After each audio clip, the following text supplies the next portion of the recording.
Kita lanjutkan materi untuk kuliah kita. Pada hari ini kita akan membahas tentang sensor yang berkaitan dengan keadaan ada atau tiadanya dari suatu barang atau benda gitu ya. Jadi ada beberapa sensor yang nanti akan kita gunakan untuk mengetahui keadaan tersebut, ada atau tiadanya dari benda tersebut. Yang pertama adalah limit switch, kemudian proximity, terus kemudian photoelektrik, dan ultrasonik. Kenapa? Karena kita memerlukan pengetahuan sensor ini, karena kita nanti akan menggerakkan aktuator untuk entah itu memindahkan benda maupun mengubah posisi dari benda tersebut, maka tentu saja kita harus mengetahui apakah benda tersebut sudah ada untuk digerakkan atau tidak, gitu ya. Jadi sensor teknologi untuk bidang mekatronik ini juga kadang berkaitan dengan sensor keadaan dari ada atau tidaknya benda tersebut. Sensor yang pertama adalah limit switch, gitu ya. Limit switch ini adalah saklar mirip seperti saklar on off, gitu ya. Saklar on off yang biasanya ujungnya terdapat roller roda seperti ini. Nah, roller ini nanti akan ikut bergerak seiring dengan dia ditekan atau tidak ditekan, gitu ya. Nah, prinsipnya sama dengan saklar gitu. Jadi ketika dia ditekan, maka dia akan aktif menyambungkan rangkaian. Kalau misalnya dia tidak ditekan, maka dia akan non-aktif gitu. Itu untuk yang NO. Tapi ketika ada yang bentuknya NC, maka sifatnya adalah kebalikannya. Iya, tadi sudah saya katakan bahwa karakteristiknya ini adalah on-off, dan dia menggunakan tekanan yang sifatnya mechanical. Nah, yang perlu diperhatikan gitu ya, bahwa dari limit switch ini itu memiliki bentuk fisik yang berbeda-beda. Sehingga kalau misalnya kita menginginkan bentuk fisik dari limit switch itu kecil gitu ya, maka kita juga harus menyesuaikan dimensi dari pengeborannya, dari dimensi dari aktuatornya gitu ya. Ada kalanya ketika salah pemilihan, maka ketika tekanan yang diberikan kepada motor itu besar atau belt atau apapun ya, besi yang di ball screw itu besar, maka kalau misalnya limit switch-nya ini kecil, maka limit switch-nya ini tidak akan kuat menahan sehingga mungkin secara fisikal patah di sisi tuasnya ini, atau dia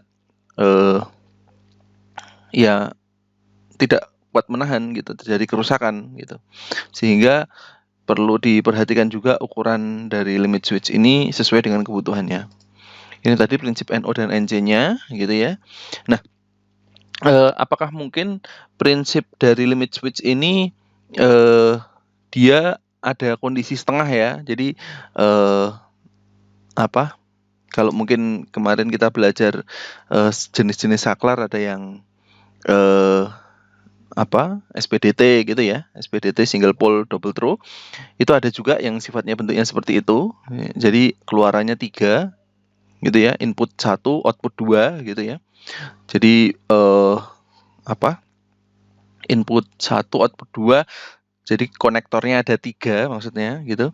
Itu juga ada yang bentuknya seperti itu. Tapi kalau misalnya yang sederhana itu ya ini input 1, output 1. Kalau setengah-setengah kondisinya gitu ya, antara posisi nyambung dan tidak itu biasanya ada di saklar SPDT gitu.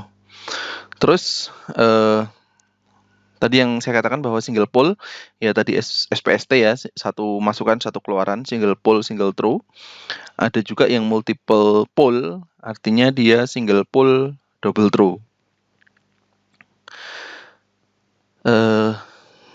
Iya, ini sudah saya katakan bahwa bentuk dari limit switch itu nanti mempengaruhi bentuk fisik dari plan apa yang kita gunakan. Nah, karena physical yang digunakan itu sangat mempengaruhi, biasanya apabila kita tidak ingin bersentuhan langsung dengan bendanya, maka kita bisa menggunakan sensor yang fotoelektrik, nanti akan kita bahas. Kemudian keuntungan dari limit switch gitu ya, tentu saja murah, mudah, ukurannya bermacam-macam gitu ya, penggunaannya juga sangat umum sekali digunakan gitu. Mungkin ketika Anda melihat sudah tahu untuk bagaimana cara mengetahuinya, tentu saja menggunakan mengetahui posisinya, maksudnya ya, mengetahui posisinya gunakan multimeter. Anda hubungkan ke positif negatif dengan knob resistif. Kalau misalnya dia terhubung, maka dia NC, seperti itu. Kemudian keuntungan yang lain ini adalah di saklar gitu ya. Saklar ada yang namanya rugi-rugi pensaklaran. Jadi kalau misalnya kita lihat gitu, saat pensaklaran on off gitu ya, itu ada yang namanya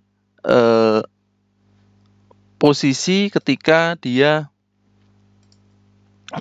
antara naik dan turun gitu ya. Jadi kalau misalnya saya gambarkan gitu, jadi di sini dari off ada naik, nah mau menuju ke kondisi next selanjutnya, ini adalah inrush-nya. Ini kondisi inrush gitu ya. Kan idealnya bentuknya seperti ini gitu ya. Gitu. Idealnya seperti ini. Tapi karena ada inrush gitu,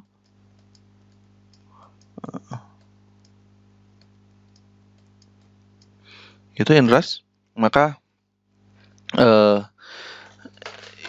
itu nanti akan mempengaruhi dari limit switch gitu ya.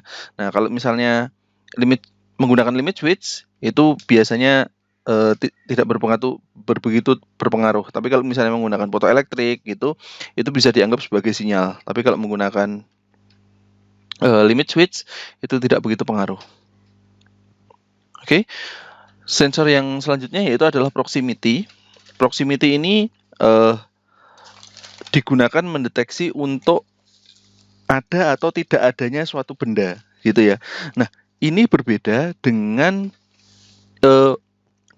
sensor yang mengetahui posisi. Jadi bedakan posisinya jauh atau dekat dari sensor tersebut. Proximity tidak bisa seperti itu. Jadi kalau misalnya jarak yang benda tersebut, apakah dia 1 cm, 2 cm gitu ya, tidak bisa. Jadi proximity hanya posisinya hanya ada atau tidak ada saja gitu ya. Jadi bedakan dengan fitur dari sensor-sensor yang lainnya gitu ya.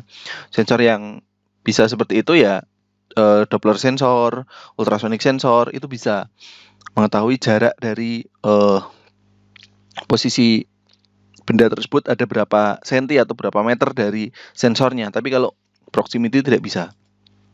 Nah, ada beberapa jenis proximity. Yang pertama adalah induktif, kapasitif, dan magnetik.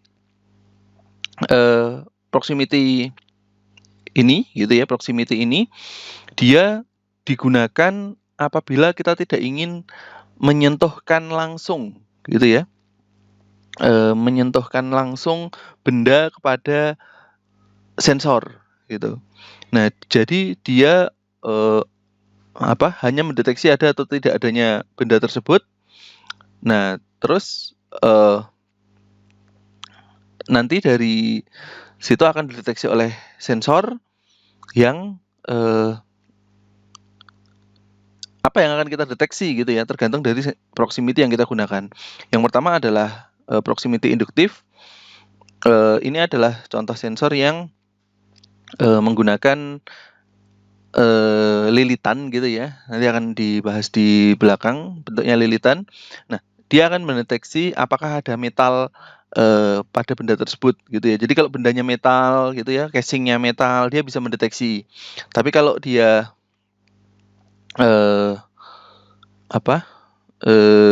non metal, dia tidak bisa dideteksi gitu. Dia harus menggunakan kapasitif. Inductive proximity ini biasanya digunakan untuk mendeteksi kandungan logam juga dalam suatu benda, gitu juga bisa memungkinkan. Jadi tidak harus ada atau tiada. Misal apakah suatu makanan pada suatu plant gitu ya, itu mengandung metal atau tidak gitu, itu menggunakan sensor ini. Tapi kalau misalnya kapasitif, dia bendanya apapun, apakah dia kertas, plastik gitu, dia bisa mendeteksi. Itu. Nah, sensor induktif ini gitu ya, dia memerlukan bisa supply DC maupun AC tergantung dari spesifikasinya. Maka kita harus nanti akan melihat spesifikasinya. Cara kerjanya yaitu menggunakan lilitan yang dia diperkuat oleh inti ferrit gitu ya. Inti ferrit ini dia mirip karbon gitu ya, mirip karbon yang nanti akan memperkuat sinyal dari lilitan itu, sehingga elektromagnet dari proximity-nya gitu ya, nanti akan mengenai bendanya gitu ya, mengenai benda yang metal tentu saja, yang metal. Nah nanti kalau misalnya dia loop-nya ini ada benda, otomatis nanti tidak akan sempurna loop-nya gitu ya, ada perpotongan, maka itulah yang mendeteksi. Jadi sifatnya seperti itu. Dia menggunakan prinsip elektromagnet di hukum Gauss. Putaran dari medan magnetnya ini harus sempurna. Tapi kalau ada benda dia tidak akan sempurna, maka dia akan aktif seperti itu. Kemudian ya tadi ini sudah saya jelaskan untuk prinsip kerjanya, gitu ya. Kemudian jenis aplikasi yang digunakan gitu ya, biasanya untuk mendeteksi posisi, mendeteksi tadi proses, maksudnya ya ada ketiadaan metal pada makanan, terus kemudian bisa untuk mengendalikan on off mesin gitu ya, dan bisa untuk menghitung benda gitu. Nah, yang perlu diperhatikan gitu ya, biasanya adalah dia supply-nya apa gitu, terus kemudian berapa kabel dan output-nya berapa, apakah dia perlu masuk sinyal conditioning atau harus diolah dulu dengan sinyal conditioning atau langsung bisa masuk ke controller gitu ya. Tapi kalau misalnya dia ini misal operating voltage, dia berarti bekerja dengan menggunakan voltage 40 atau 250 VAC.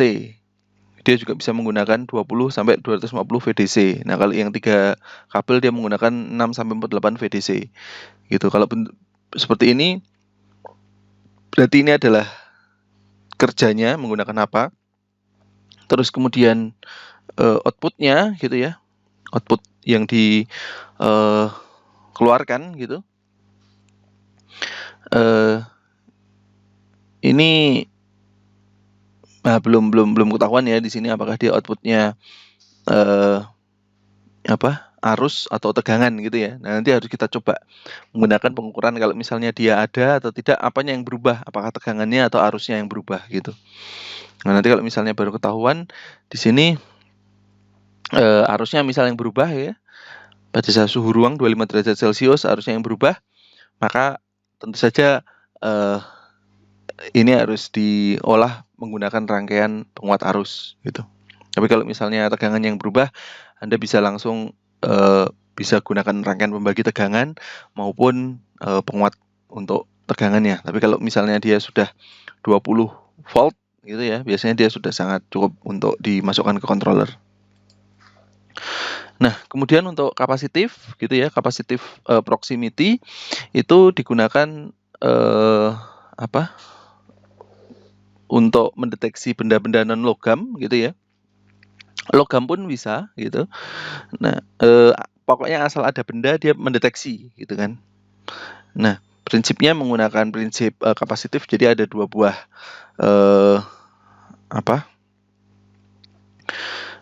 plat gitu ya. Nah, tentu saja plat pertamanya nanti akan di proximity-nya. Nah, kalau ada muatan yang meloncat, maka dia akan aktif. Tapi kalau tidak ada yang meloncat, maka dia akan non-aktif gitu. Seperti ini. Osilator ada rangkaian penghasil sinusoidal, terus kemudian trigger circuit dia akan menghasilkan untuk pulse, baru dikuatkan oleh osilator, baru kemudian dia menghasilkan output dari sinusoidalnya gitu. Nah, ini triggeringnya di sini ini berosilasi, rangkaian osilasi. Nanti dia akan berosilasi terus, yaitu nanti akan mendeteksi dari bendanya apakah ini ada atau tidak. Gitu.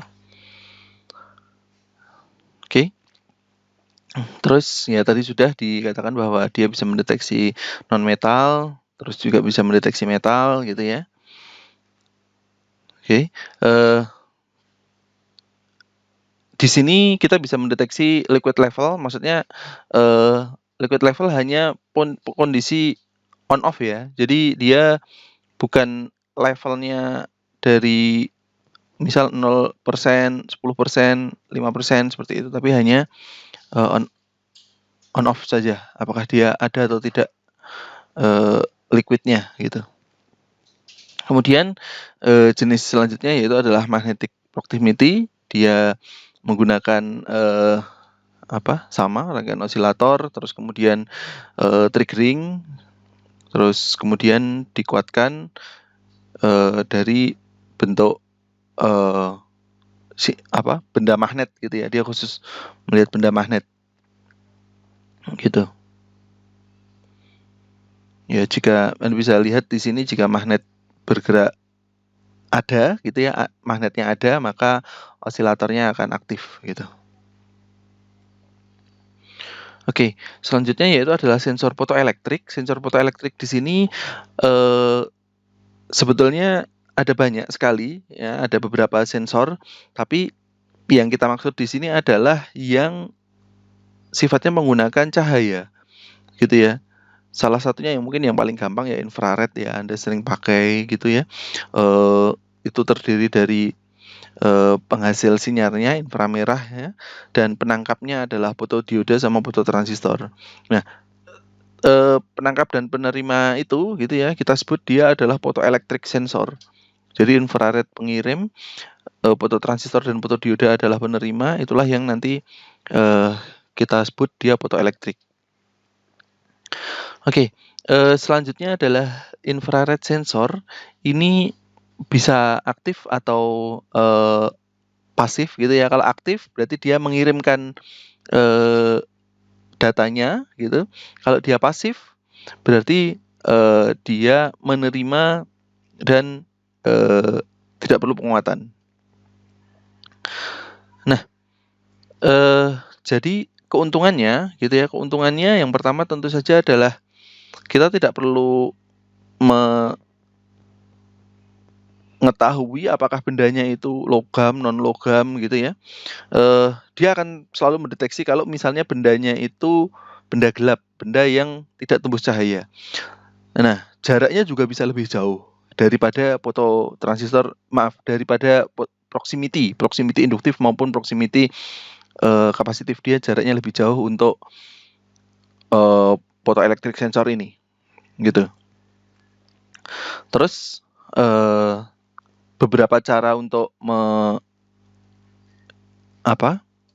mendeteksi, nanti ada menggunakan kaca, merefleksikan, ada yang meneruskan gitu ya, ada yang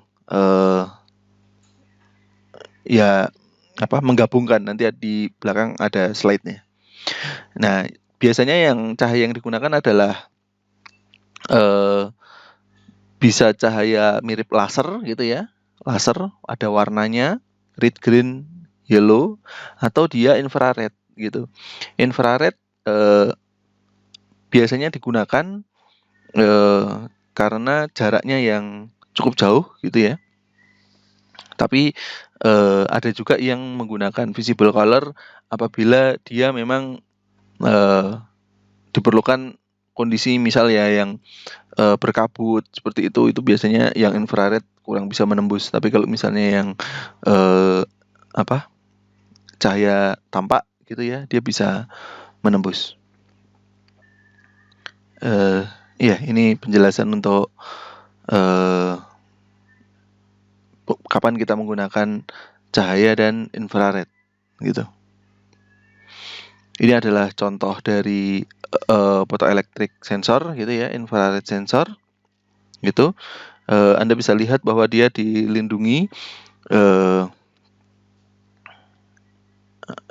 oleh kacanya, ini dilindungi oleh protek abrasi atau korosi yang ada di sini gitu ya. Jadi kalau misalnya dia digunakan untuk lingkungan yang berkabut maupun yang ada debu-debunya gitu, dia masih bisa digunakan gitu ya. Hal model visible red beam, berarti ada cahaya merahnya seperti itu. Dan karakter-karakter yang lainnya gitu. Ini untuk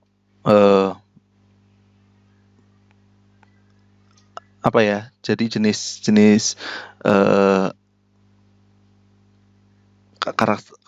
karakteristiknya, dia menggunakan 30 mm true beam source dan jaraknya bisa sampai 250 meter gitu ya. Jadi ini mungkin bisa digunakan untuk misal gate, tol gitu ya. Terus kemudian ini sensing ring to wear 2 meter. 250 meter sensing ring to wear 2 meter. Jadi kabelnya memiliki panjang 2 meter dan sensing ringnya 250 meter gitu ya. Ya tadi untuk misal pintu tol atau mungkin pintu lintasan kereta gitu ya, itu bisa menggunakan sensor ini. Oke. Ini keuntungannya lagi. Dan ingat bahwa ada 2 komponen ya, pengirim dan penerima gitu. Jadi kalau misalnya Anda beli juga harus 1 set gitu ya. Untuk pemasangannya ini yang langsung gitu ya. Kalau bendanya terlewat, maka dia akan terputus sinyalnya, maka dia akan aktif seperti itu. Ini namanya true beam. Terus kemudian keuntungannya adalah dia lebih panjang karena dia full jarak gitu ya. Terus kemudian ya ketika dia on off dia lebih bagus gitu ya. Beberapa kali benda yang lewat dia akan bisa mudah terdeteksi. Nah, kekurangannya gitu ya, posisinya tentu saja akan merepotkan karena ada yang posisi di sebelah kiri dan posisi di sebelah kanan. Nah, mungkin kita harus melewatkan, belum tentu posisi yang di sebelah seberangnya itu kabelnya bisa dilewatkan di bawahnya atau di atasnya gitu ya, sehingga merepotkan. Sehingga ini ada across entah konveyornya, entah apapun gitu. Jadi karena posisinya ada kiri dan kanan gitu, jadi dia biasanya merepotkan. Terus kemudian kalau misalnya tidak terjadi kesejajaran atau kesejajaran gitu, dia nanti sinyalnya akan hilang. Jadi harus dikalibrasi ulang untuk kesejajarannya gitu ya. Jadi kadang dicek apakah dia karena getaran, karena mungkin ya tersenggol oleh benda gitu ya. Itu nanti apakah dia masih sejajar antara pengirim dan menerimanya. Seperti itu beberapa kekurangannya. Terus cara yang lain tentu saja adalah menggunakan retroreflektif, menggunakan pantulan gitu ya, menggunakan kaca apabila dia tidak ada benda, maka dia akan saling mengirim dan menerima. Tapi kalau misalnya ada benda, dia akan terhalang sehingga penerimanya akan non aktif, sehingga ini deteksi sebagai sinyal gitu. Keuntungannya tentu saja adalah posisinya di satu tempat saja ya, kiri saja atau kanan saja gitu. Nah, kalau ke kerugiannya tentu saja adalah menggunakan kaca ini ya. Kacanya ini berarti akan menjadi sangat vital sekali. Apakah memungkinkan sekali kita memasang kaca di area tempat kita bekerja, gitu ya. Terus kalau misalnya menggunakan diffuse reflektif, gitu ya. Nah, ini bendanya yang kita jadikan pantulan, gitu ya. Nah, tentu saja tegak lurusan dari benda ini sangat mempengaruhi hasil sensornya. Kalau misalnya bendanya tidak bisa tegak lurus seperti ini, ya dia akan sangat susah sekali kita menggunakan metode ini, gitu ya. Jadi beberapa jenis metode-metode itu ada kelebihan dan kekurangannya, gitu ya. Nah, nanti tinggal kita pilih berdasarkan bagaimana kita kondisi dari benda yang akan kita deteksi itu. Kemudian selanjutnya adalah ultrasonik, gitu ya. Ultrasonik dari sini kita bisa menggunakan gelombang yang tidak nampak, gitu, untuk mendeteksi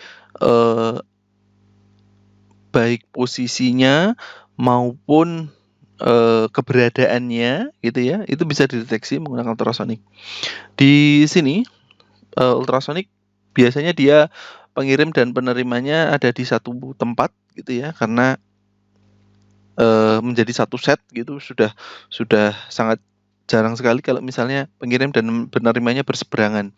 Biasanya dia menggunakan prinsip pantulan seperti ini, gitu, sehingga apabila dia targetnya ada, gitu, maka dia akan memantulkan. Jadi mirip yang diffuser deflektif yang tadi, gitu. Nah, yang perlu diingat bahwa di sini ada deadband, berapa jarak minimum yang tidak bisa dideteksi oleh ultrasonik, gitu ya. Biasanya rata-rata kalau yang ultrasonik yang Anda beli di harga berapa? 20.000, 50.000 itu biasanya sekitar 3 cm sampai 5 cm, gitu ya. Di depannya tidak bisa mendeteksi, gitu. Jadi Anda harus memasang ultrasoniknya itu lebih jauh, gitu, untuk mendeteksi berapa jarak yang digunakan. Tentu saja setelah kita mengetahui jaraknya, kita kalibrasi menggunakan meteran, baru kita catat berapa jarak yang dihasilkan, gitu ya. Jadi misalnya nilai keluarannya sekian volt, maka jaraknya kita buat. Jadi misal kita buat tabel, gitu ya. Jadi kalau misalnya dia 1 volt itu jaraknya misal berapa, 10 cm. Misal 1,1 dia jaraknya 12 cm. Nanti 1,2 dia 14 cm. Nah, nanti dari sini kita bisa melihat persamaan dari dia volt, gitu ya. Terus oke, ini sentimeter karena penyebabnya adalah perubahan jarak, gitu ya. Sentimeter. Terus akibatnya adalah voltnya, gitu ya. Nanti akan misal hasilnya berapa, gitu, linear, gitu ya. Nanti persamaan inilah yang nanti misal AX plus B inilah nanti yang akan nanti digunakan di persamaan kita, gitu ya. Ada kalibrasi ini, gitu.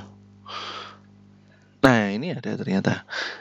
Jadi kalau misalnya pengukuran outputnya itu adalah arus, ya berarti keluarannya bukan tegangan tapi arus, gitu. Ini sudah kita bahas untuk interface sensor, dan ada banyak jenis yang digunakan.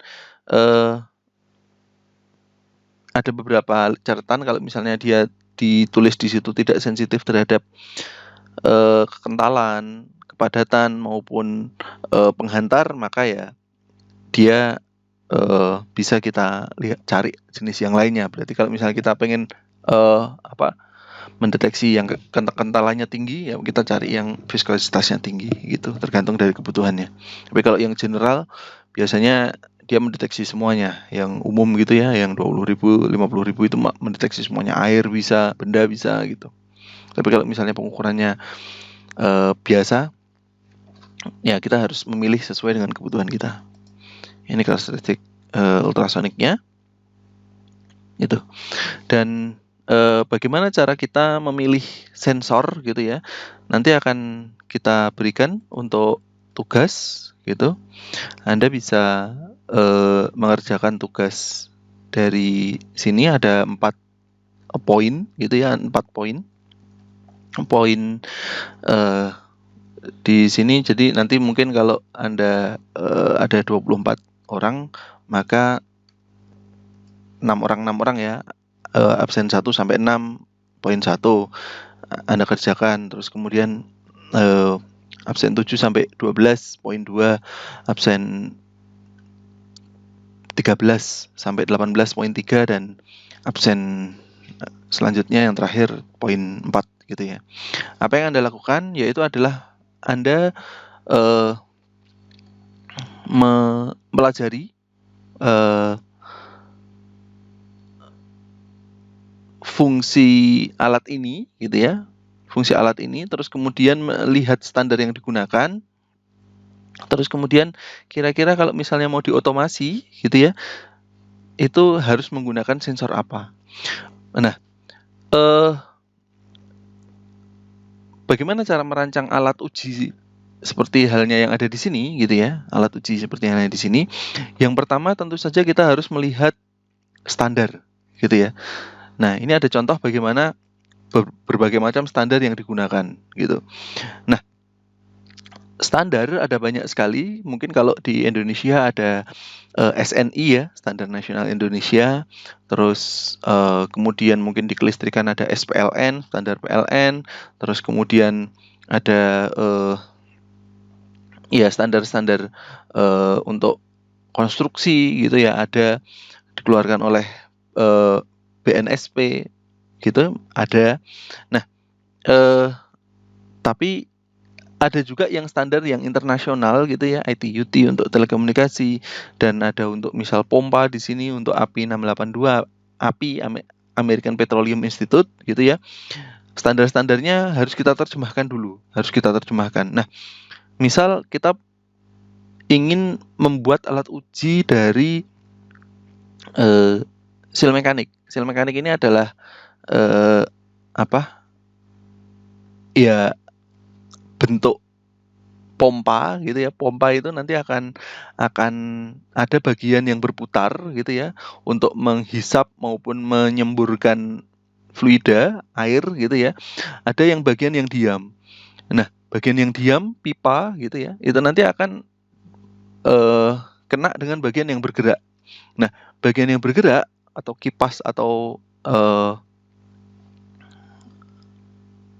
putarannya gitu ya, itu nanti dia akan perlu disambungkan. Mungkin kalau biasa-biasa mungkin menggunakan karet, gasket gitu ya. Tapi untuk yang fluida yang tinggi, kita harus menggunakan alat yang namanya seal mekanik. Nah, seal mekanik ini tentu saja dia harus bebas dari kebocoran gitu ya di sini. Bebas dari kebocoran. Nah, bagaimana cara menguji agar dia bebas dari kebocoran gitu ya? Tentu saja diuji menggunakan sebuah standar. Ini adalah salah satu standarnya. Jadi kalau misalnya setelah Anda membaca standar apa yang diperlukan gitu ya, apa yang diperlukan, ini contoh bentuk seal mekaniknya gitu ya. Seal mekanik ini yang satu dihubungkan ke pompa, yang satu dihubungkan ke pipa gitu. Nah, kita membuat resume dari standar tersebut gitu ya. Oh, ternyata ada 3 macam pengujian. Yang pertama adalah dynamic gitu ya, motor berputar tapi kecepatan paling tinggi tapi fluidanya berjalan ya. Terus kemudian statik, motornya diam tapi fluidanya masih berjalan, dan cyclic on off gitu ya. Misalnya contohnya seperti itu. Nah, kemudian di sini kita bisa melihat dari hasil standar itu gitu. Ini tekanan yang digunakan, ini kita ambil satu contoh kasus saja, misal sensor tekanan ya, sensor tekanan. antara 56 sampai 59. Paling tinggi paling tinggi adalah 56 sampai 59 dari standar tersebut. Berarti nanti akan kita cari sensor yang besarnya antara 56 sampai 59 itu. Ini hanya contoh standar sedikit yang digunakan ya. Nanti di tugas nanti akan saya berikan standar komplitnya, tapi ini hanya salah satu contoh standar. Ada lampirannya sangat banyak sekali di sini. Standar tidak hanya 9 halaman di sini ya. Terus kemudian pemilihan pertama tentu saja kita memilih jenis sensornya.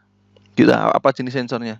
Anda bisa menggunakan situs-situs, misal contohnya ini omega.com gitu ya, untuk mengetahui sensor yang akan kita pakai gitu ya. Misal contohnya ya kalau ini displacement gitu ya. Kemarin kita mempelajari encoder gitu. Maka oke, ini belum masuk.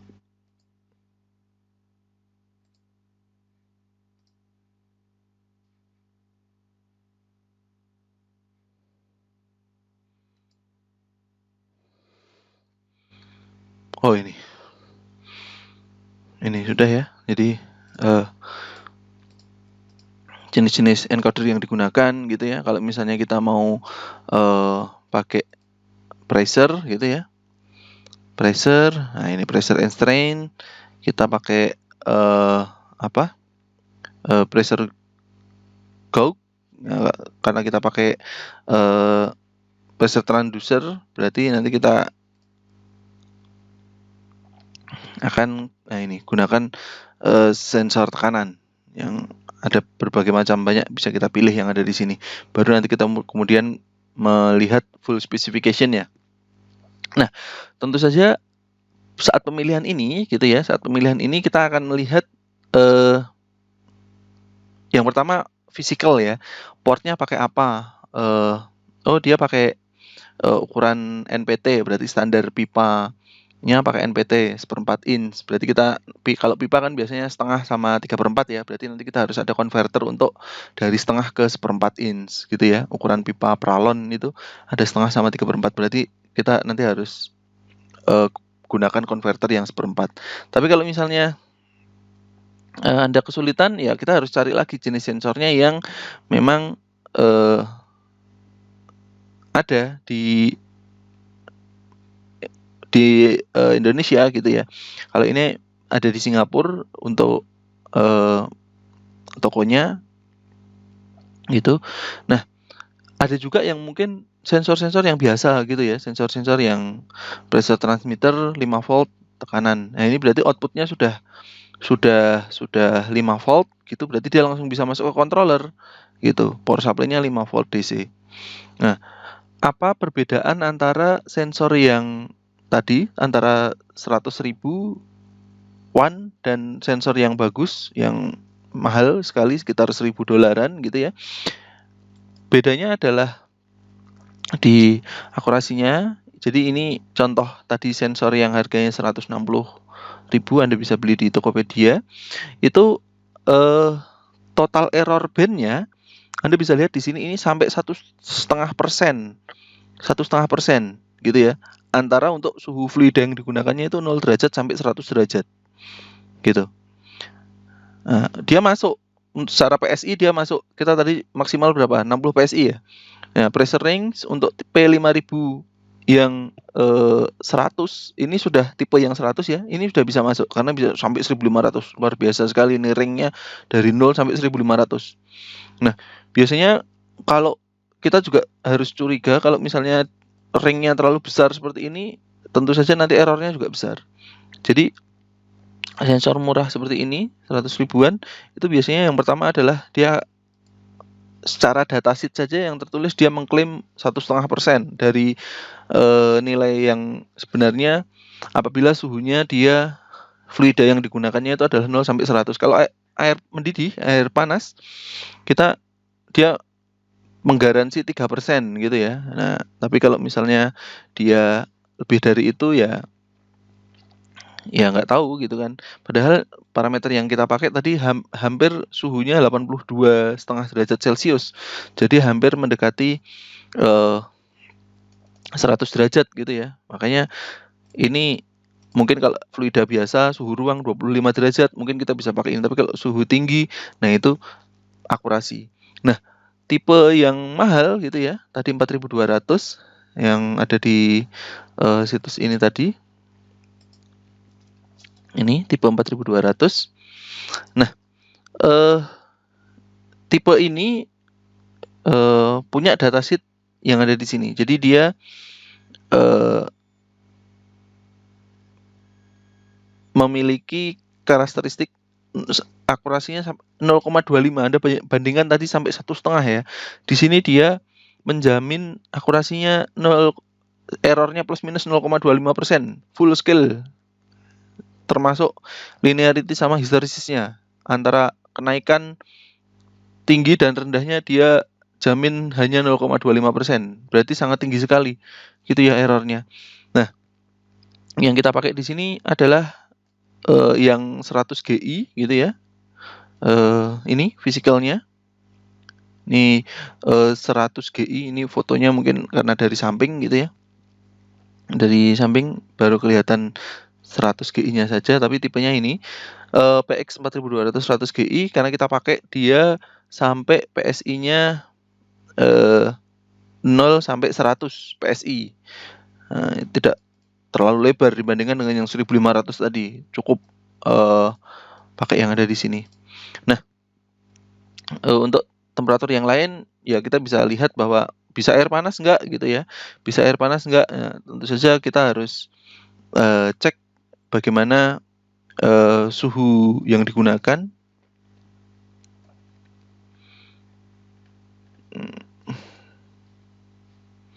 Di sini tidak dituliskan tapi ini ada. Maaf. 50 sampai 120. Nah, temperatur lingkungannya 80 derajat Celcius tidak masalah, tapi media temperaturnya dia bisa sampai 120 sehingga lebih tinggi dibandingkan yang tadi 100 derajat Celcius gitu ya. Gitu. Jadi kita memilih sensor ini untuk kasus kita alat uji sel mekanik ini. Terus kemudian selanjutnya yaitu adalah membuat wiring gitu ya. Wiring. Ini pressure sensor, kebetulan ada 2 ya. Nah, ini ke port. Nah, di akuisisi datanya gitu ya, kita pakai apa? Ini hanya port. Misal kita menggunakan dari NI, tipenya 9923, ini mirip parallel port gitu ya. Nah, baru dimasukkan ke sinyal conditioning 9207 gitu ya, 9207. Ini 9923 tadi bentuk fisikalnya seperti ini. Gitu ya, hanya port paralel seperti itu. Nah, ini 9207 gitu ya. Yang fiturnya yaitu adalah dia bisa mendeteksi voltage analog input maupun current analog input. Yang kita tahu di sini outputnya itu current nih 4 sampai 20 mA gitu ya. Standar dari industrial sensor gitu. Berarti dia cocok yang ada di sini gitu ya. Nah, fitur-fitur dari beberapa buah sinyal conditioning gitu ya. Yang pertama adalah misal ya dia input bisa mendeteksi sampai 10 8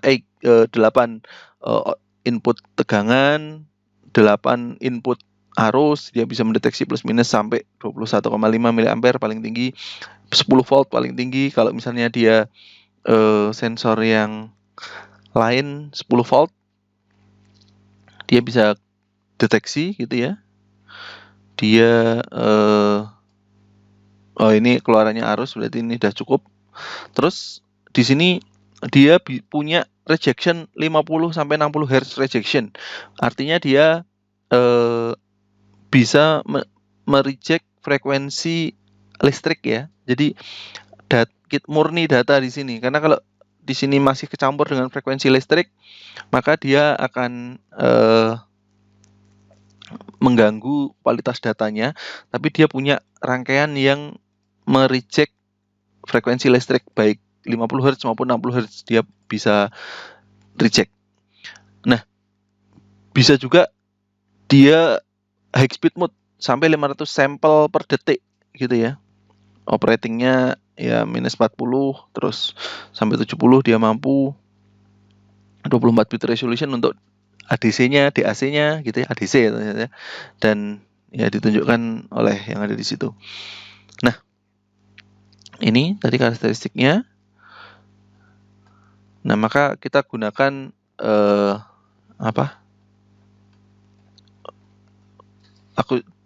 data akuisisinya yang ada di sini ya untuk pemilihan sinyal conditioningnya gitu ya. Input ringnya minimum 10 volt, ini minimumnya 21,5 ampere dia mampu gitu. Terus kemudian dari situ kita wiringkan gitu, baru dimasukkan ke ini pressure sensor 9207, baru kita masukkan ke controller. Kebetulan ini kita pakai controller industrial gitu ya, controller industrial untuk stereo gitu. Anda bisa pakai mungkin bisa pakai microcontroller gitu ya.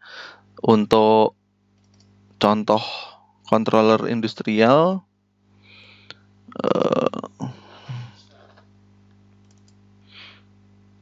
seperti ini ya, bentuk controller yang digunakan gitu. Jadi di sini ini ada untuk tadi pressure ada 2 buah, terus kemudian load cell ada flow, dan ini ada suhu termokopelnya. Nah, ini komunikasinya menggunakan USB gitu ya. Nah, di sini untuk powernya disuplai langsung oleh khusus gitu ya. Kenapa tidak menggunakan supply yang biasa, yang standar seperti ini ya, DC seperti ini? Ya karena controller ini nanti akan hidup selama 24 jam gitu ya, sehingga dia harus disuplai oleh controller bawaannya. Tapi kalau misalnya di sini nanti kita tidak tahu apakah ada lonjakan arus atau ya itu nanti dikhawatirkan ada kendala untuk akuisisi datanya. Nah, ini power supply DC ini sendiri dipakai untuk ini op-amp dan supply-supply yang lain gitu ya, supply DC yang lain. Ini ada supply DC. Pengamannya jangan lupa Anda berikan pengaman untuk fuse maupun breaker-breakernya ada di panel sebelah.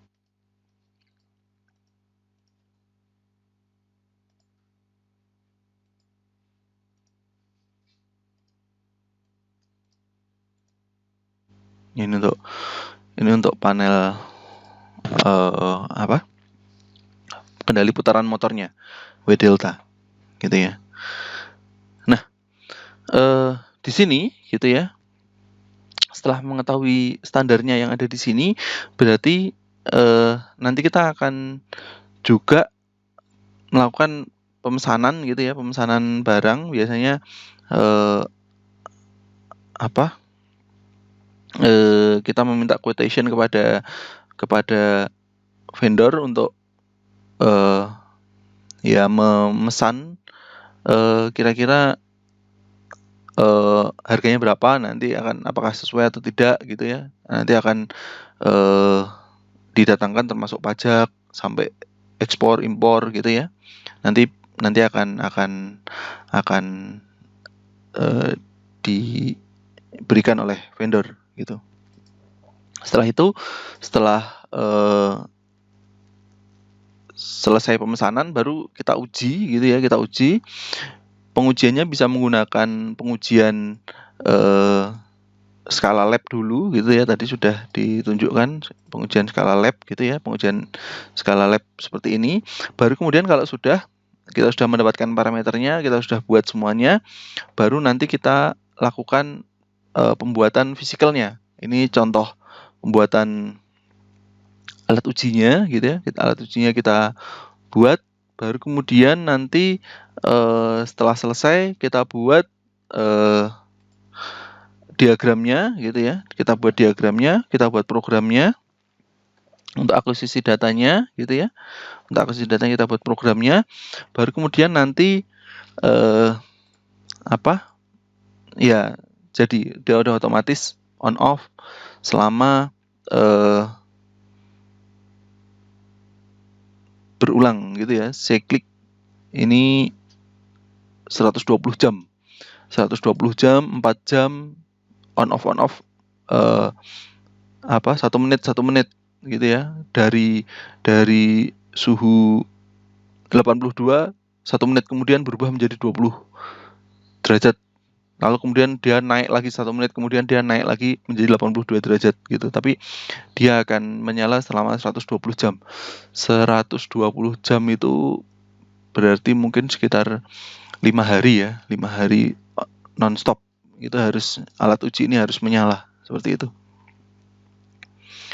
Gitu untuk pemilihan dan penggunaan sensornya. Dan nanti Anda akan mengerjakan tugas dari yang ada di sini untuk sensor yang digunakan ketika membuat ini otomatis, karena ini hanya masih fisikal, hanya melihat saja gitu ya. Nah, terus standar yang digunakan tentu saja ada beberapa standar yang digunakan ya. Misal contohnya ini adalah SNI untuk keamanan gitu ya. Menggunakan ratingnya harus berapa, keamanannya gitu ya, suhunya, untuk ketajamannya gitu kan. Anda bisa lihat di SNI yang ada di sini. Terus misal ini ada kadar warna yang disyaratkan, kalau misalnya warna-warna pada mainan tersebut berapa gitu ya. Terus bentuk-bentuk mainan ada juga. Nah, di sini contohnya, jadi misal Baby Walker yang dari logam itu harus memenuhi SNI 8124/1/2010 gitu ya. 8124/1/2010 ini contohnya standarnya yang ada di sini gitu ya. Sehingga aspek keamanannya harus Anda penuhi. Jadi pengujiannya tentu saja misal dia harus lolos pengujian yang tadi misal ketajaman gitu ya, sharp edge, apakah dia lolos atau tidak. Ini disyaratkan SNI 81241 gitu ya. Nah ini kalau misalnya Anda hanya membuat alat ujinya seperti ini, mungkin bisa manual. Nah, tapi kalau misalnya ingin otomatis langsung dimasukkan ke dalam program, seperti apa alat atau sensor yang diperlukan gitu ya. Jadi untuk jenis-jenis mainan yang diuji ada banyak sekali. Contohnya mungkin ambil salah satu saja contohnya gitu ya. Jenis-jenis mainan yang diuji gitu untuk persyaratan alat ujinya itu Anda bisa lihat di slide yang ada di sini seperti itu. Baik, seperti itu untuk kuliah kita yang ketiga, dan nanti akan kita lanjutkan ke kuliah aktuator. Terima kasih.